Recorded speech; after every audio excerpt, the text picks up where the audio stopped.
সবাইকে আমার মিনি ব্লগে অনেক অনেক স্বাগত। জানো তো আজকে আমি দুপুরবেলা না একটু ঘুমিয়ে গিয়েছিলাম, তবে সবে মাত্র উঠে। আমার কিন্তু দুপুরে ঘুমানোটা অভ্যাস নেই, তবে মাঝে মধ্যে আমি একটু ঘুমিয়ে পড়ি। এই দেখো বিকালটা কি সুন্দর লাগছে, আর আমি এখন বিকালে বসে বসে ঝাল ঝাল চানাচুর খাচ্ছি। আমার কিন্তু অনেকটাই ঠান্ডা লেগেছে, তাই এটা বেশ ভালো লাগছে ঝাল ঝাল। এই দেখো বোনের জন্য কাল থেকে একটা পেয়ারা ছিল। আর এই দেখো মায়ের রান্নাঘরের মডিউলারের মধ্যে কিন্তু এই জিনিসগুলো থাকে, তোমাদের একটুখানি দেখিয়ে দিচ্ছি।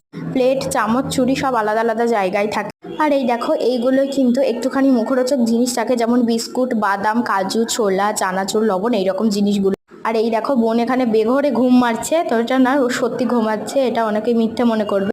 ও কিন্তু সত্যি সত্যি ঘুমাচ্ছিল, কারণ এখন 3:30 বাজে, আর এই সময়ে প্রতিদিন ঘুমিয়ে থাকে। আর তোমরা একটুখানি কমেন্টে জানিয়ে ফেলো তো কার্ডবোর্ডের ওয়াল হ্যাঙ্গিংটা তোমাদের কেমন লাগছে। আর এই দেখো বোন কিন্তু ঘুম থেকে উঠে গিয়েছে, আর বসেই দেখো গপ গপ করে পেয়ারা খাচ্ছে। আর এই যে দুটো কাঠের শোপিস দেখতে পাচ্ছ, এটা কিন্তু অনেকদিন ধরে আমাদের বাড়িতে তোলা ছিল। আজকের মতো এতটাই, আবার